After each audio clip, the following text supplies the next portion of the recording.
Bonjour. Un des premiers écrivains chrétiens, Tertullien, disait que l'on ne naissait pas chrétien, mais que l'on le devenait. Et c'est justement de cela dont j'aimerais te parler aujourd'hui. Comment devient-on chrétien, c'est-à-dire comment devient-on disciple de Jésus? Pour cela, j'ai distingué 4 grandes étapes. Tout d'abord, il faut reconnaître l'existence de Dieu. Ensuite, vient la découverte du péché, puis de son remède. Enfin, il y a l'entrée dans une nouvelle vie, qui est la marche quotidienne avec Jésus. Dans cette première vidéo, j'aimerais donc aborder la première étape, l'existence de Dieu. Peut-on être sûr que Dieu existe? Lorsque la Bible parle de Dieu, elle n'évoque pas un doute ou des questionnements. Tout au plus, dans quelques versets, il est fait allusion à des personnes qui semblent nier l'existence de Dieu. Mais la Bible considère cela comme insensé et ne s'appesantit pas plus dessus. Pourtant, il faut bien reconnaître qu'au XXe siècle, de nombreuses personnes doutent ou même nient l'existence de Dieu. Et il peut y avoir à cela des causes bien différentes qui, je pense, sont à prendre au sérieux. Et j'aimerais commencer par là. J'ai distingué 3 grandes catégories de causes qui peuvent pousser à nier l'existence de Dieu. Ce que j'ai appelé les difficultés, l'indifférence et le refus. Les difficultés tout d'abord concernent des personnes qui ne veulent pas nécessairement nier l'existence de Dieu, mais qui pour toutes sortes de raisons, parfois même souvent sincères et d'une certaine façon légitimes, en viennent à douter ou ne pas croire en l'existence de Dieu. Une des principales raisons est sans aucun doute la question du mal. C'est une question qui, d'un point de vue rationnel, ne pose pas forcément beaucoup de problèmes à l'existence de Dieu. En revanche, sur le plan émotionnel, on comprend qu'elle peut facilement troubler les individus, que ce soit lorsque l'on regarde le mal dans le monde en général, mais surtout lorsque le mal nous touche directement, lorsque nous perdons un proche, ou alors lorsque nous sommes frappés par des souffrances. On se demande mais pourquoi, si Dieu existe, pourquoi permet-il cela? Et j'ai connu beaucoup de personnes, soit directement, soit en lisant des témoignages, qui ont effectivement pu s'éloigner, qui ont pu perdre la foi à cause de ça, ou alors qui tout simplement n'ont jamais pu franchir ce pas de foi à cause de cette question du mal. Il faut aussi reconnaître que les religions peuvent constituer un obstacle pour un certain nombre de personnes à la reconnaissance de l'existence de Dieu.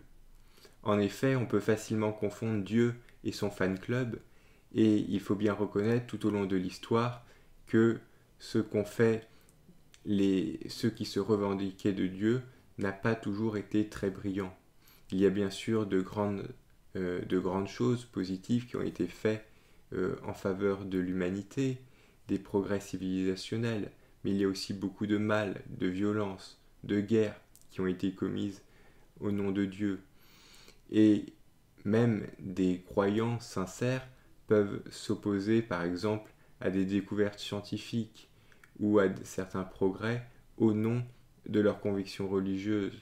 Et du coup, cela peut troubler d'autres personnes qui reconnaissent pourtant ces choses comme vraies et se dire, bah tiens, si ces personnes qui disent croire en Dieu refusent cela, c'est probablement que leur Dieu n'existe pas, à tort.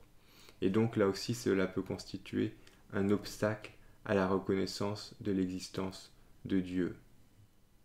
Au vu de tous les progrès techniques, d'ailleurs, on peut aussi se demander, est-ce qu'il y a vraiment encore une place pour Dieu?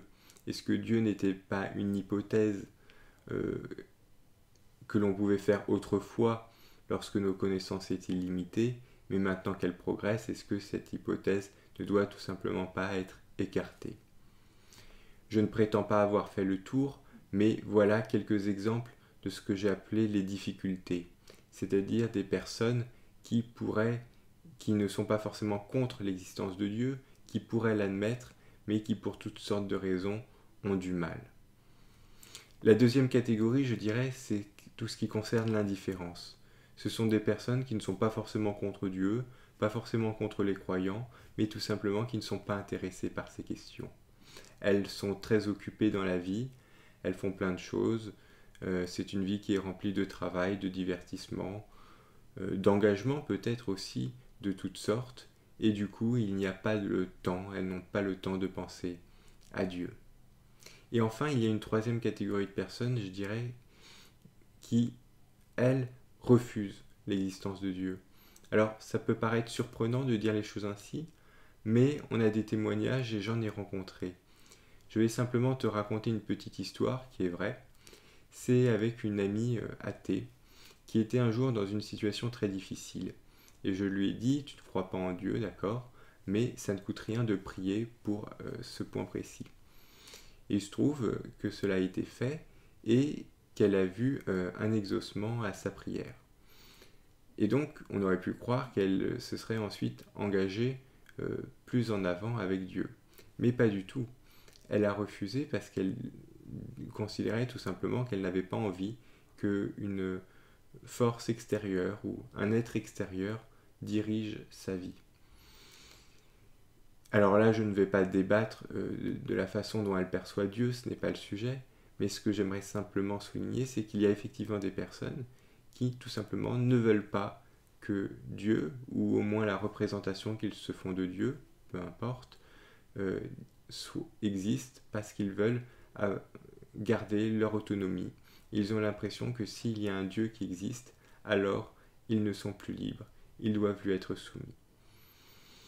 Et donc, nous voyons là une volonté de ne pas croire en Dieu. On a donc ces trois catégories d'obstacles à la croyance en Dieu. Ceux qui ont des difficultés, ceux qui sont indifférents et ceux qui refusent. Mais à côté de cela, je pense qu'il y a aussi des moyens par lesquels nous pouvons discerner que en dépit de ces objections, il y a bien un Dieu qui existe. Mais avant cela, j'aimerais te partager une autre anecdote que j'avais vécue il y a quelques années et que j'ai déjà dû te partager dans une autre vidéo, mais qui s'est reproduit sous une forme assez similaire tout récemment. C'était lors d'une rencontre des groupes bibliques universitaires. Et la personne qui animait ce groupe, donc on n'était plus ici entre chrétiens, avait demandé à chacun des participants « Mais pourquoi vous croyez en Dieu ?» Alors moi j'avais bien sûr ma réponse, et d'une certaine façon j'imaginais que tout le monde avait fait un peu la même expérience que moi. Expérience dont je te parlerai un peu plus tard dans cette vidéo. Et à ma grande surprise, les raisons avancées étaient très différentes. Et je dois te dire que certaines m'ont plutôt surprise, et je n'étais pas forcément, alors j'allais dire mal à l'aise, mais en tout cas personnellement je trouvais que c'était très étrange de croire en Dieu pour ces raisons. Alors par exemple, l'un d'eux avait dit « Eh bien, je crois en Dieu parce que l'idée me plaît ». C'est-à-dire qu'il n'y avait aucune certitude, mais il trouvait que c'était mieux de croire en Dieu. Un autre avait toujours cru en Dieu parce c'est ce qu'on lui avait appris. Mais finalement, il ne s'était jamais posé la question. Il n'avait jamais creusé. Plus récemment, donc, à nouveau, la question a été posée. Et je me souviens par exemple d'une personne qui a dit « Eh bien, je crois en Dieu parce que je n'ai rien à perdre à cela. » Alors là encore, j'ai trouvé la réponse un peu surprenante et j'ai pensé « Mais qu'adviendrait-il s'il était confronté à la persécution ?» On sait qu'aujourd'hui, les chrétiens dans le monde entier sont la catégorie la plus persécutée. Et effectivement, quand tu es dans un pays occidental, tu peux te permettre de croire en Dieu sans que cela sans que cela mette en danger ta vie. Mais que faire si tu vis, je ne sais pas moi, par exemple en Corée du Nord? Et même dans un pays occidental, j'ai trouvé cette raison un peu légère. Il me semble que lorsqu'on est chrétien, il faut avoir quand même une conviction un peu plus forte que simplement de penser que l'on croit en Dieu parce que l'on n'a rien à perdre. Alors, je ne dis pas cela pour critiquer spécialement ces personnes en question, mais plutôt pour inviter chacun, et même les chrétiens, à se poser cette question et à se demander, mais finalement, sur quoi est fondée ma croyance en Dieu. Alors, si je te parle de cela, c'est qu'il y a à mon avis 3 moyens d'être sûr de l'existence de Dieu. Ces 3 moyens ont été mis en avant tout au long de l'histoire par des croyants, d'ailleurs de différentes religions, mais ne touchent pas forcément les mêmes personnes. Et je te dirai tout de suite personnellement lequel me paraît le plus convaincant. Mais j'aimerais quand même énumérer les 3. Le premier, c'est par la raison. Cela regroupe toutes les preuves rationnelles qui ont été développées par les théologiens au sens large et les philosophes pour démontrer que Dieu existe. Alors, cela n'a pas été inventé par les chrétiens, on trouve déjà cela chez les anciens philosophes grecs, et peut-être même chez des philosophes d'autres peuples dont on n'a pas forcément gardé la trace. Ensuite, cela a bien sûr été repris par les chrétiens, on peut citer notamment les noms d'Anselme de Cantorbéry ou de Thomas d'Aquin, mais il faut préciser d'ailleurs que ces théologiens n'étaient pas forcément d'accord entre eux et ont pu se critiquer, puisque les preuves avancées n'ont jamais fait l'unanimité, mais cela a aussi été beaucoup développé dans la théologie islamique avec ce qu'on appelle le kalam. Et aujourd'hui, dans le monde contemporain, pour citer un nom, on peut donner celui du philosophe évangélique William Lane Craig, qui anime le site Reasonable Faith et qui a beaucoup travaillé sur toutes les preuves rationnelles, au sens de, on peut dire, les preuves philosophiques en faveur de l'existence de Dieu. Il a notamment fait un certain nombre de débats avec des athées, par exemple. Alors, je ne te cache pas que personnellement, j'ai longtemps été sceptique face à ce premier moyen d'accès, on va dire, d'accès à Dieu, même si j'ai finalement, car j'avais du mal à comprendre comment cela pouvait vraiment convaincre des personnes sceptiques. Je pensais que c'était surtout un moyen peut-être de rassurer certains croyants.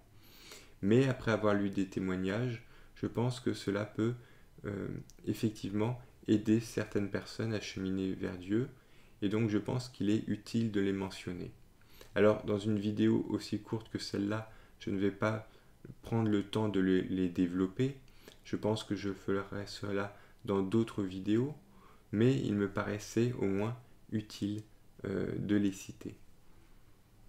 Le deuxième moyen d'accès à Dieu, c'est, je dirais, ce que l'on peut regrouper sous le nom de création.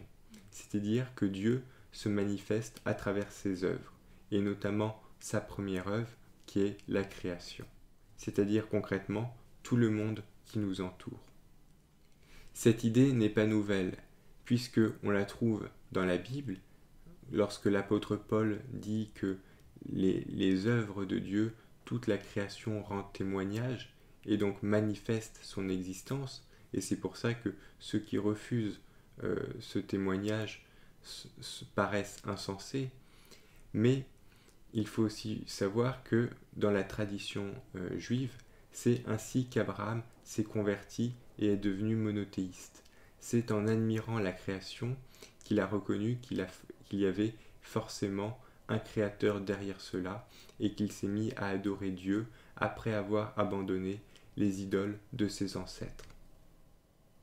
Dans une version plus contemporaine et plus scientifique, on peut dire que les lois, justement les lois scientifiques, la nature, tout ce que l'on découvre à travers l'astronomie, la physique, la biologie, est tellement précis, tellement ordonné, aussi bien lorsqu'on va dans le tout petit que dans l'immensité de l'univers, la microphysique, la plus petite, ou la macrophysique qui s'intéresse aux trous noirs, à tout ce qui est l'astronomie, aux planètes, et même au-delà qui dépasse presque, je dirais, l'intelligence humaine.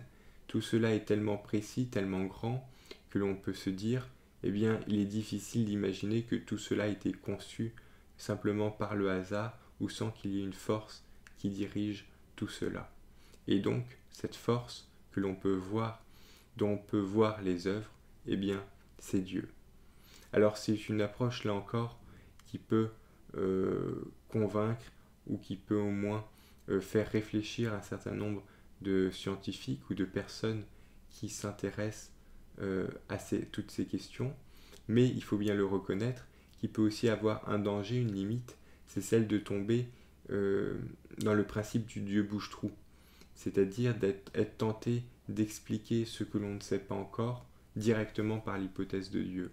C'est dire, tiens, il y a une inconnue, eh bien, il y a quelque chose qu'on ne peut pas expliquer, eh bien, dans ce cas-là, on dit c'est Dieu, au lieu d'essayer de chercher s'il n'y a pas une cause physique que l'on peut découvrir.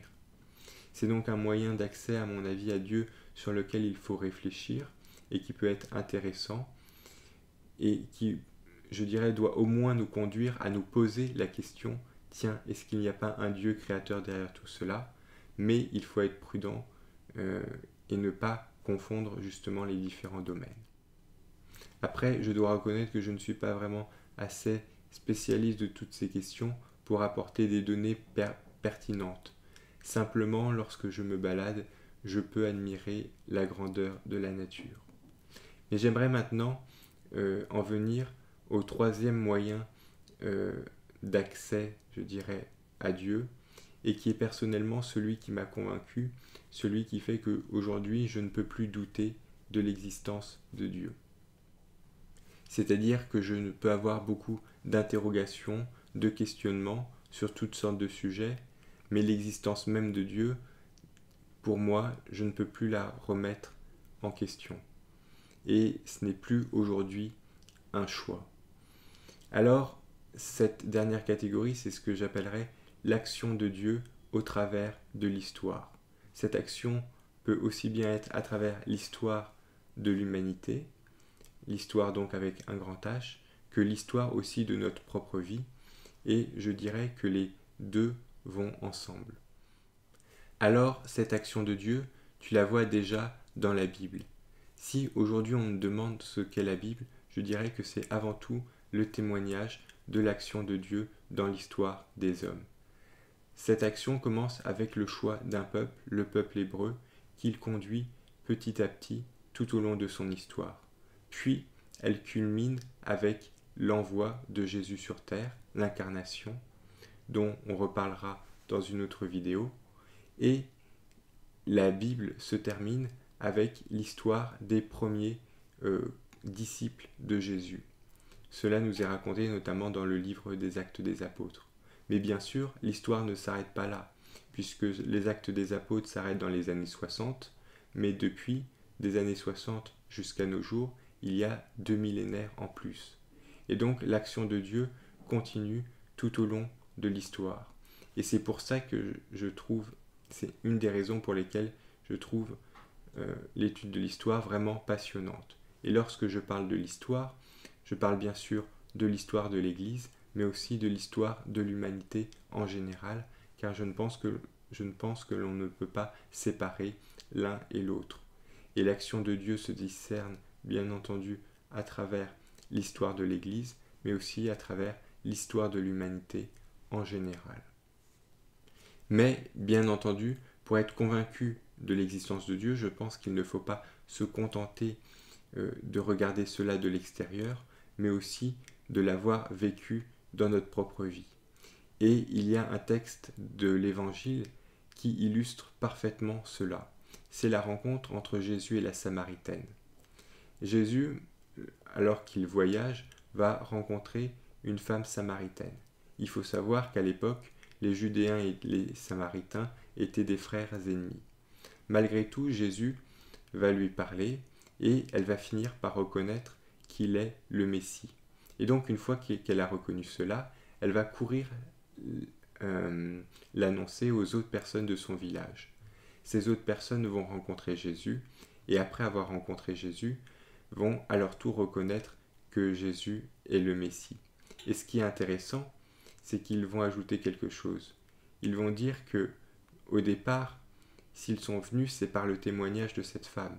Mais ensuite, s'ils ont cru, c'est parce qu'ils ont directement rencontré Jésus. Et là, je pense qu'il y a vraiment les deux dimensions que j'évoquais. C'est-à-dire qu'en regardant l'action de Dieu tout au long de l'histoire et l'action de Dieu dans la vie des autres, à travers des nombreux témoignages que l'on peut recevoir, eh bien, c'est l'équivalent de cette Samaritaine qui annonce à ses compatriotes que Jésus est le Messie. On peut entendre, et cela doit nous inciter à chercher, cela doit nous inciter à venir vers Jésus. Mais si on veut vraiment en être convaincu, eh bien il faut nous-mêmes faire cette rencontre. Et c'est à cela que j'aimerais t'encourager dans cette vidéo. Pour cela, j'aimerais te partager mon propre témoignage. Je l'avais déjà fait dans une autre vidéo intitulée Mon parcours personnel, que je t'invite à regarder si tu le souhaites, mais ici j'aimerais axer sur un point particulier. Alors il faut préciser que je viens d'une famille chrétienne. Mes parents se sont convertis peu avant ma naissance, mais j'ai donc toujours grandi dans des églises protestantes évangéliques. Évidemment, lorsqu'on est tout petit, on a tendance à adhérer aux mêmes croyances que ses parents. On peut dire que j'ai toujours cru en Dieu, que j'ai toujours lu la Bible aussi, et que cela m'intéressait beaucoup. Mais cette foi n'était, je dirais, qu'un héritage. Ce n'était pas encore une décision personnelle, un engagement personnel. Cet engagement, il a eu lieu lors de mes années de lycée. Dans l'église où j'étais alors, la tradition était à chaque nouvel an d'offrir un verset. Et cette année-là, j'avais reçu le verset suivant. « Ce que vous demanderez au Père en mon nom, il vous le donnera. Jusqu'à présent, vous n'avez rien demandé. Demandez et vous recevrez, afin que votre joie soit parfaite. » Je te laisse chercher d'où est tiré ce verset. Il faut savoir que j'avais alors, à l'origine, 3 ans d'avance. C'est-à-dire que j'étais entré au collège à l'âge de 8 ans au lieu de l'âge de 11 ans. Mais en première, j'avais fini par redoubler une classe parce que j'étais beaucoup trop lent pour notamment rédiger certains devoirs. En effet, les enfants précoces sont souvent, on catégorise souvent les enfants précoces comme des enfants plutôt forts dans les matières comme dans ce qu'on peut appeler les sciences dures ou les mathématiques. Et on les oriente plutôt vers des carrières scientifiques. Et effectivement, au départ, j'étais assez bon dans tout ce qui est mathématiques, physique, chimie. Mais à partir du lycée, je me suis rendu compte que ce qui m'intéressait, c'était plutôt les matières littéraires et humaines, comme les sciences économiques et sociales et l'histoire en particulier. Or, le gros problème, c'est qu'à cause de ma différence d'âge, j'étais beaucoup trop lent, notamment pour tout ce qui était rédaction. Et donc, j'ai fini par redoubler ma première. Et l'année où j'ai reçu cette promesse, c'est l'année où je refaisais une première ES. Je n'étais pas mauvais, j'étais juste moyen, mais j'avais toujours une grande difficulté à faire toutes ces rédactions, à faire ces devoirs plus lents. Et un jour, face à une rédaction, j'ai décidé pour la première fois de mettre en pratique ce verset. Je m'en souviens très bien, c'était un contrôle de sciences politiques. Et il se trouve que la professeure, qui était très gentille, avait par contre la fâcheuse habitude de noter très sévèrement, et la moyenne de la classe était à peu près de 8 sur 20. Même si j'avais redoublé, j'avais du mal à aller au-dessus de 13-14. Et ce jour-là, j'ai donc prié juste avant la rédaction, en demandant à Dieu d'agir au travers de moi. Et là, 1 ou 2 semaines plus tard, elle rend le devoir, et surprise, j'ai 19,5. C'était vraiment la première fois que cela m'arrivait, et c'était vraiment par rapport à tous les autres devoirs que j'avais vus avec cette professeure, vraiment quelque chose d'unique. Peu de temps après, j'ai été confronté à une autre dissertation en histoire. Là encore, j'avais jamais dépassé les 11-12. Et donc en me souvenant de ma précédente expérience, je me suis dit, je vais recommencer. Et à nouveau, j'ai prié. Et là, 1 ou 2 semaines après, rendu du devoir, et à nouveau 19 sur 20.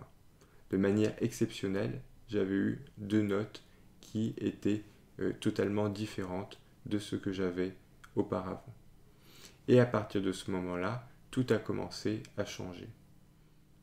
Et finalement, j'ai pu faire ma première, ma terminale, et avoir mon baccalauréat avec de très bons résultats en histoire et en sciences économiques et sociales. Alors même que j'avais ces problèmes de lenteur lorsque je rédigeais. Et bien sûr, j'ai reconnu la main de Dieu dans tout cela. Depuis, beaucoup d'autres choses se sont passées et m'ont confirmé dans cette direction. Simplement, je voulais déjà te partager ceci. Ce n'est pas la première fois donc, comme je te l'ai dit, que je partage cette histoire, et j'ai eu aussi plusieurs réactions sur lesquelles j'aimerais revenir. Certains m'ont demandé, mais n'est-ce pas un peu ridicule de prier Dieu pour cela? Ou penses-tu vraiment que Dieu s'intéresse à ces choses-là? Eh bien, je pense que la réponse est oui.